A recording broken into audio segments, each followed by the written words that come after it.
What's going on, guys? Welcome back to the channel. Today we have with us the one and only Ash himself. Ash, thank you so much for joining me today.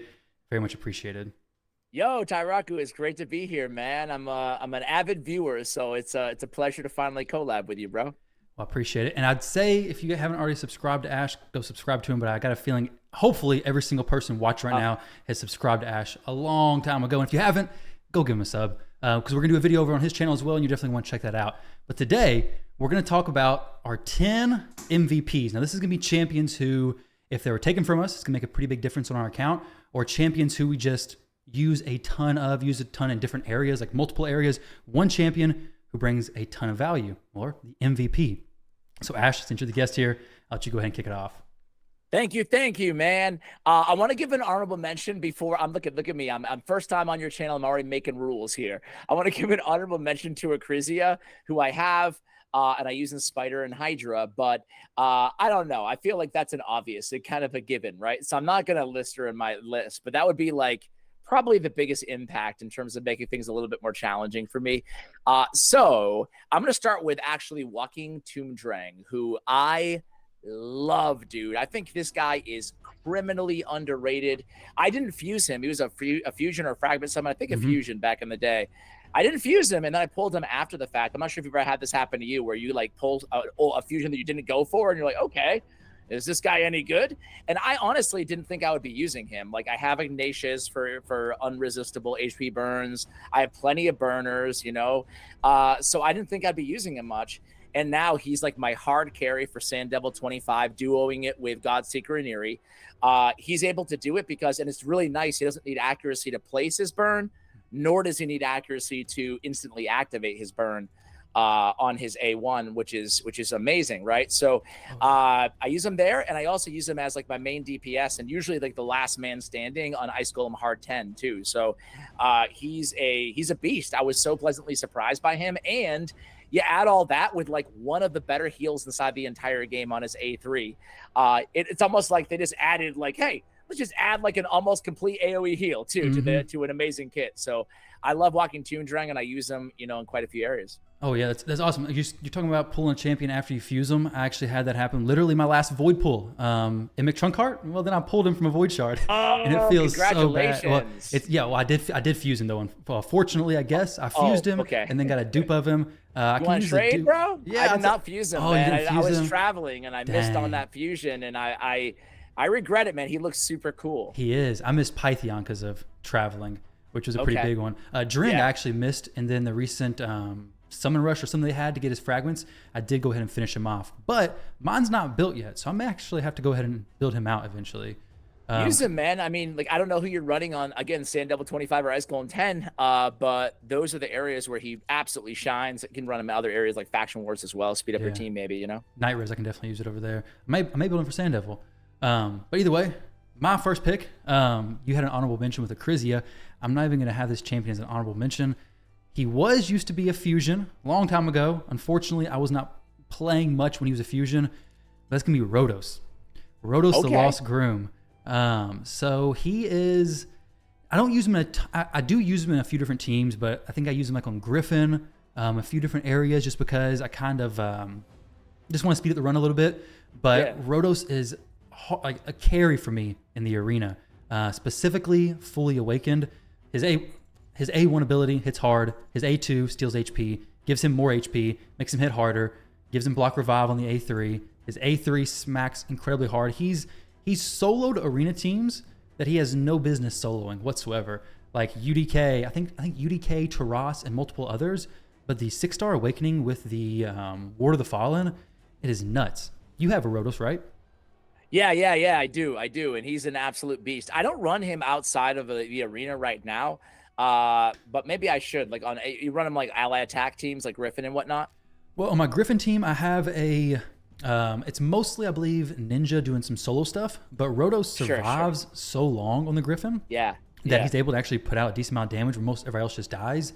So I have him in that team. I'm not for sure if I have him many other places, but if I can fit him somewhere, I'm going to try to fit him somewhere. His kit's so cool. I mean, but the arena, any live arena, 100%, I want to have Rotos on my team. Yep, except for against love Harima. me some Rotos. I'm jealous of your fully awakened as well, man. Dude, Golly. it makes such a huge difference on him specifically. Like, Yes, yes. What do you? So you went fully awakened with what? You were cutting out for me for whatever. What blessing do you have? I go in a Ward of the Fallen, so the one where your allies Okay, die okay. and you get the bone armor Yeah, back.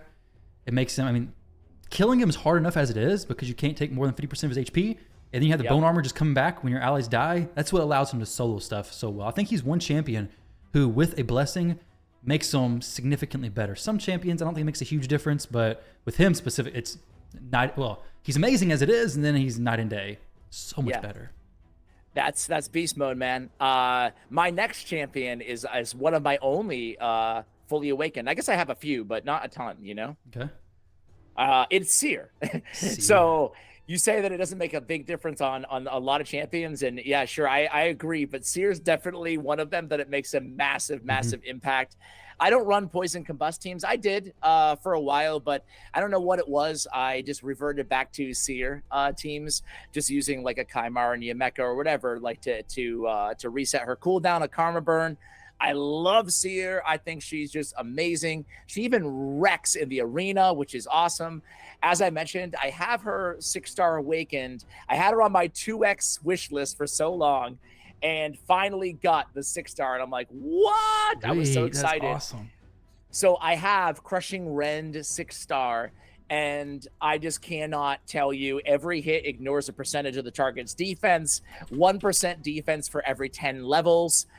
It's obvious, right? You put that on, put Crushing Rend on Seer. She's ignoring so much defense because they have like 300 levels or whatever, you know, on these waves. So she just tears through everything. I don't even need as many buffs as I certainly did before she was awakened anymore to activate the Karma burn, just absolutely annihilate everybody. So yeah, I mean, I use Seer in almost every dungeon, including almost every Doom Tower floor. So yeah, she's definitely an MVP of my account. That's awesome. I consider putting her on my list as well. And it's actually funny that you mentioned Crushing Rim because I had her pop up in my Soul Merchant a few days ago for 100 of the Eternal Essence. And I was like, should I buy this? Should I not? But I guess here Ash is telling me I should buy it. So I was debating on it. I think you should buy it because, again, Crushing Rend on her, it works. Usually she only needs one hit anyway, right? So, you know, the reason why 6 is so good is because you get 1% defense for every 10 levels. On, like, for example, 3-star, it's 1% defense for every 40 levels. On 1, it's 1% defense ignore for every 50 levels. So it does scale quite a bit differently, but it's still very effective because she only needs one hit anyway. So you get extra ignore defense, throw her in Savage Gear or Lethal or whatever, put Helm Smasher on, set her up with a debuffer, and you almost don't even need buffs anymore to get like that crazy damage, you know? Yeah, that's true. Because I got a few buffers on a few of my speedrun teams I was thinking about dropping off to replace her with a 6-star Crushing Rim, but it's never popped up in my shop again. So I got to rely on Soul Merchant to get Good luck, man. Thank you. You do need buffs. I don't mean to say you don't need any, but like it really alleviates the necessity of having like 15 or whatever the heck, you know? That makes sense. That makes sense. Yep. But my next champion is going to be a free champion who quickly became an MVP of my account, and that is Artak. So he was a free login champion, I guess the last one. But he's fallen down a little bit because before I was using him on Nightmare Hydra. But now with Newt, I don't use Artak on Nightmare Hydra, but he's still in a Hydra team. His kit is incredible. I use him to duo Ice Golem 10 hard, which I got a 100% successful team, which is pretty awesome. And then I use him to duo Spider 10 as well, hard mode. So he's used in 2 teams that he can't be replaced in. And then Hydra, he's still used, pretty impactful as well.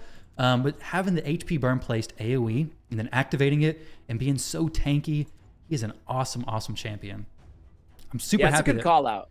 Yeah, I love the players making such good free login champions. Well, the last few have been great.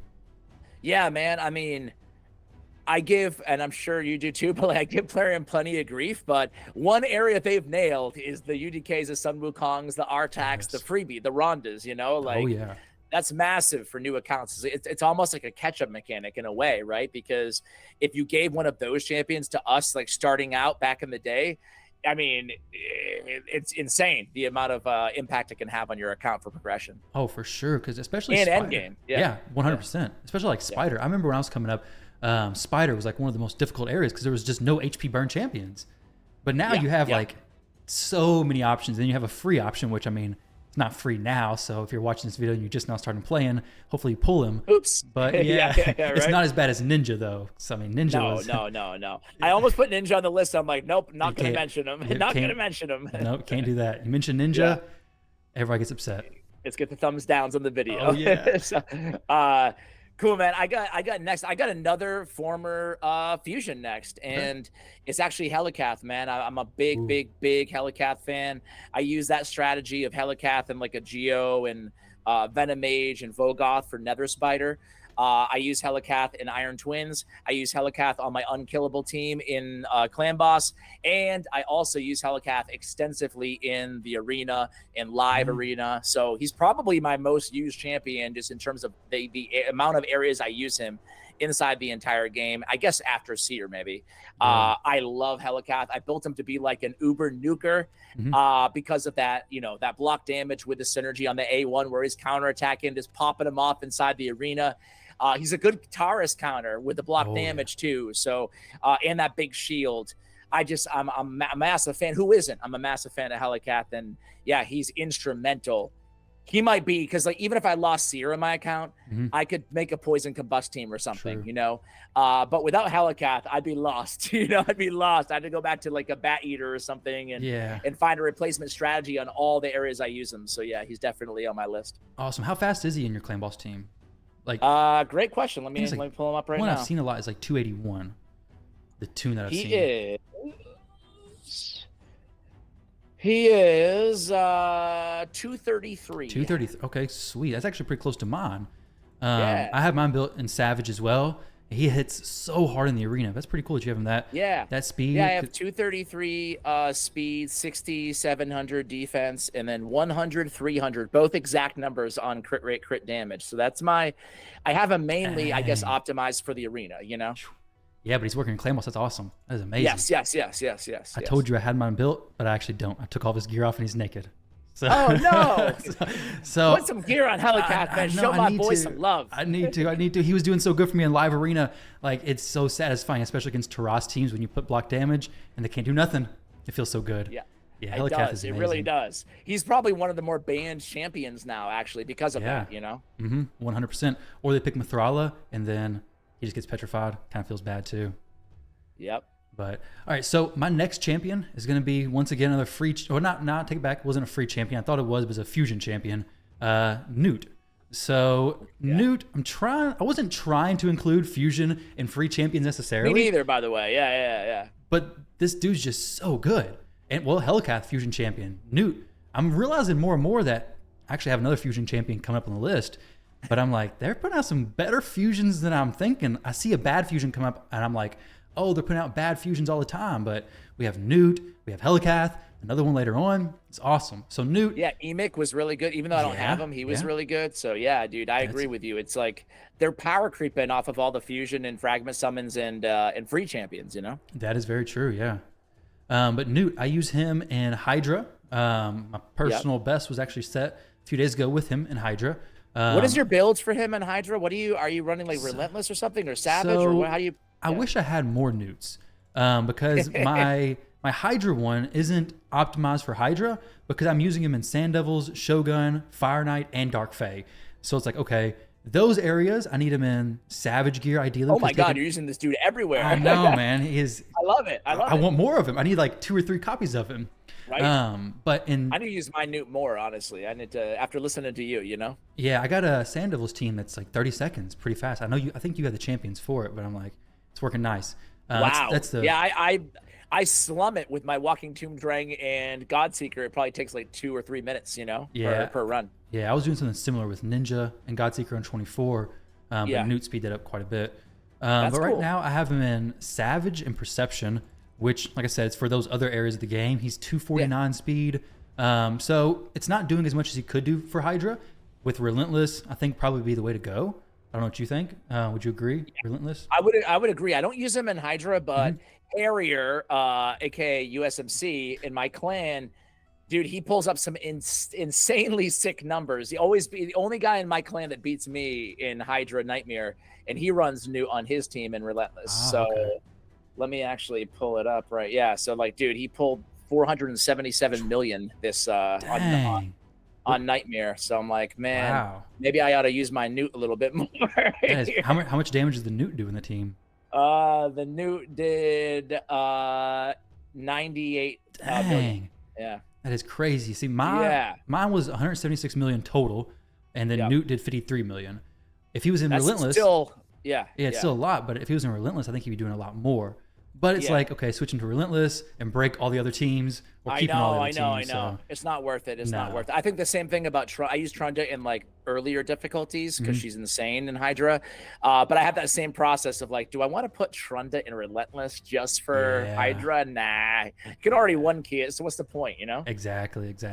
Squeeze out a little extra damage, but Newt's kit's incredible. The turn meter reduction on the A1. Awesome. The A2 is a little bit weird. If you use them in Hydra, the counterattack can get stolen by the Head of Mischief. Yes. And that's probably that's the worst buff to get stolen because now every head is just destroying you. Like the run's over. So for a while I turned that off on him, but I changed the team up a little bit so I keep going. But then the A3 of course destroys. So just a fantastic champion all around. Absolutely. The only area that I'm currently using him is his Spiderheart 10, like my main team. But that's why I say I should probably try to get him in some more areas. Like I'm motivated by all the areas that you use him in right now. I actually use him in Spider as well, I think. Yeah. I figured that maybe in Hydra you put Newt in Reflex and you shut off the A2 maybe. Yeah. You know? I guess that would try to get more Blessed Bashes in there. Blessed Bash is so cool because Blessed Bash is so cool because it's the hardest hitting like enemy max HP ability obviously in the game because it's the only ability that's triple hitter, you know? Yeah, that's very true. All right. I got Kymar next, man. I got Kymar. Right. Well, he kind of goes hand in hand with Seer a little bit because he's there to reset her karma burn on every single team that I run her in. But you know, he's great in obviously with the poisons and dragon as well. He can add a lot to the table as well, other than just Seal of Magic, and he's still one of my favorite arena champions. So Kymar, he definitely gets the job done in terms of, but between the Seal of Magic being so great in PvE, everywhere, and then obviously the Abyssal Gaze, it's just like insanely good inside the arena. Buff removal, put them to sleep, they lose their turn, etc. Set up your nukers with Opportunist Mastery. I really love Kymar, so, and I definitely use him in quite a few areas. Even I have Yumeko as well, but I still use Kymar more. Yeah, that's what I was wondering if I had both of those, which one I use more, but it makes sense Kymar because the full reset and the sleep, he just brings so much. He was actually on my list as well. I took him off so we didn't have duplicates. Yes, but yeah, Kymar, I use him Doom Tower, Arena, everywhere that you use him, I'm using him as well. He's so good, incredible champion. Plus the speed aura. Yeah. I mean, I shouldn't say. I probably use them the same, close to the same, Yumeko and Kymar, but and Yumeko is arguably, I guess, maybe arguably better. However, I think that where he fits so beautifully is again on go first teams. Like if you actually want to speed farm your arena, if you're still working on your Great Hall, I should say, like that's where Kymar really shines because of the Abyssal Gaze, you know. But anyway, I digress. I love Kymar. Yeah, Kymar, fantastic champion for sure. Which for those watching, my Kymar is built a little different probably than what Ash's is because you were using him faster and high accuracy probably. Yep. I used him like that for a long time, but with my recent team rebuilds, I switched him to slower for the reset and then high resistance. So this is a new build. Interesting. So if somebody's watching it and like, oh, I'm gonna build my Kymar like that, probably don't build him like this. I think the fast and high accuracy is probably more usable in more places. It's an interesting strategy though. So basically you're building him so that he goes last on the team, then opens with Seal of Magic versus Abyssal Gaze. Yeah, for like the dungeon content. And then the idea is for like live arena or classic arena, I need to get him a little bit faster. But it's going to be, since most of those champions are a little bit slower, he's going to be going the first on that team, maybe like 250 speed or so. And then if I go into like any Warlords or Yumekos, hopefully he can resist their lockout and then reset my team so then they can actually kill the enemy. That's cool too. That's cool too. I like, even though it's not like the, you know, the popular way necessarily to build him, I like using like super meta champions in unorthodox ways like that, you know? Oh yeah, definitely. It's a lot of fun. All right. Who you got next? I was wondering who's next. So my next champion is going to be a rare. I think everybody knows who this is. Coldheart. Welcome. Yeah, Coldheart. Exactly. I feel like any top 10 video, no matter what it is, has to have Coldheart in it. She's a fantastic champion. I use her in Fire Knight. I use her in Dark Fae. And I use her in Shogun currently. But Coldheart, I mean, I know how it is because for a long time I didn't have her. When I first started playing Raid, I saw everybody pulling Coldheart. Oh, Fire Knight's so easy. Just throw your Coldheart in there. Well, I got to use my Fellhound and reflect the damage back and use Armiger, and it was so slow. Coldheart makes together, man. Yeah, she makes a world of difference. I think I have like 4 copies of her maxed out. I don't use as many now. I think I only use like 1 or 2. But there's 4 max. Damn, son. Yeah, so I went a little crazy with the Coldhearts. Yeah. Hey, I'm sure you used them at some point. I did. Did you try like a 4 Coldheart spider team or something? I did do that. And it was pretty fast too. But I don't use most of them. I use one now in a lot of different areas. Speaking of, I don't know which one because they're all missing gear. Okay, one has gear. I don't know how you are with your gear, but I end up having champions who are missing like one piece because I do videos trying to showcase, and it's like I'm missing a glove on this Coldheart, a chest plate on this one. But yeah, Coldheart, fantastic champion. Same. She's, I guess, with the advent of the Newts and the Artaks and everything, like they kind of pushed Coldheart out of some of my teams where I previously used her. But to your point, she is an absolutely essential, like pretty much irreplaceable part of my Fire Knight 10 team. Yeah. You know, like with the 4 hits plus Phantom Touch plus 100% heal reduction. Like I don't know what I would do without her. You know, 100%. Do you have fully awakened Coldheart? I do not. Okay. I think she's maybe like 2 or 3 stars. Yeah, that's what mine is. I want fully awakened so bad for full Phantom Touch, 100%. Yes. Yeah, I'm still waiting. I have her on my whopping 2x list, man. I'm still waiting. Nothing. It does absolutely nothing. It's fake. Yeah, it is fake. My last champion, man, is to the surprise of probably nobody, Geomancer. Arguably, if Coldheart's the best rare, I mean, you can make a strong argument that Geomancer is the most irreplaceable epic champion in the game. I think I use him in so many areas as my main DPS that it's hard to even, I'm sure I'm going to forget a bunch. But he's just amazing. I mentioned earlier, Nether Spider, can use him against so many Doom Tower bosses. Iron Twins, he's my main DPS, right? All he has to do is like land his HP burn and just sit there. You know, like you could use him. I don't use him anymore on my Hydra team, but he carried one of my Hydra teams for a while, you know? So yeah, I just think that Geo, such a unique and special champion, and the rest of his kit is really good too. Like outside of just his HP burn damage, he's got the turn meteor reducer. He's got the AOE on the A1. He's got the good HP aura. He's got the weaken. You know, like I think he's such a solid champion overall. And then you add that to the passive, and it's like, okay, he's just insane. Like more used than most of the legendaries I feel like in the game on, I don't care whose account it is, you know? Oh yeah, 100%. He's actually another champion who I built a few copies of. I'm the same way though. I use him mostly in Iron Twins now. He is so good. For me, same thing. He's my DPS too on Shogun as well. Oh, okay, you know? Cool. Yeah, I can maybe fit him in my Shogun team. Is your only damage dealer? That's a great question. It's funny. I run the team so often that I haven't looked at it in a while, but it's just all auto. Let me tell you right now who my squad is. Or I'll update you in a second if you want to take your pick. Is it 25 or is it? It is 25. Oh, sweet. I've actually... he's my only DPS. I run him and Bad El Khazar. So I guess Bad El and he, and then Mithrala, Cardio, and Mausoleum Mage is my team. Oh, sweet. Okay. I think I saw that video when you released it a while back. Yeah, it's the same squad. I haven't changed it. I'm sure I could probably go in there and optimize things, but I have a 6-star Awakened Mausoleum Mage, and obviously Awakening is so huge in Phantom and Shogun's Grove. So like I wouldn't have him in there if he wasn't fully awakened, but he is. So I'm like, yeah, why not? You know? It ain't broke, and then yeah, and then I have just like a bunch of cleansers. Again, I have 4 cleansers on the team with Geo. Basically, that's my strategy, you know? Yeah, that's awesome. Yeah, Geomancer, amazing. I use him quite a bit as well.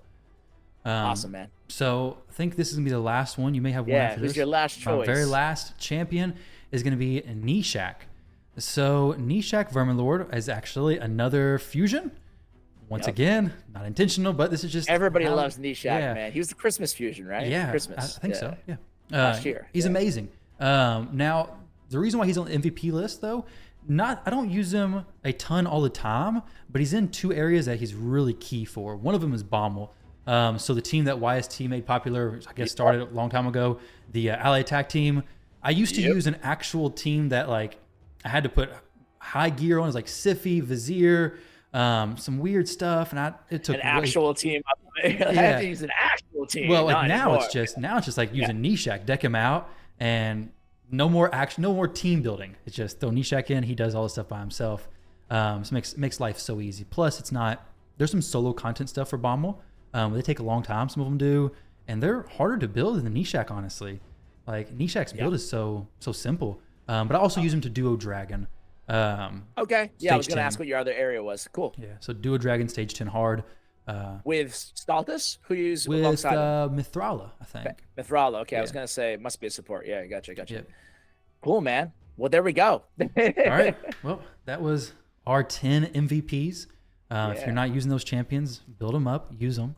You heard it. I love that we had a lot of. To your point, I love that we had we did not plan to add fusions and free champions or anything in there like that, but I love that was like our genuine list, you know? Yeah. Not all like OP voids like Grazer or whatever, who I don't have. But exactly. Me neither. I don't have him either. But it's crazy for how much I also crap that I give player. I'm like, oh, this fusion's bad. Like the recent one we had is okay. But I mean, we had some fusions like the cow fusion a while back. I'm like, oh, this fusion's not so good. We've had a lot of good ones, a lot of good free champions as well. So no doubt. There we go. But once again, Ash, thank you very much for stopping by for this collab. Don't forget to check out our video over on his channel as well. And Ash, do you have anything else to say before we cut this? Heck no, man. Thank you so much for having me on. It's been a pleasure talking some raid, and let's do it again soon, man. Thank you. For sure. Let's say, guys, I'll catch you all in the next one.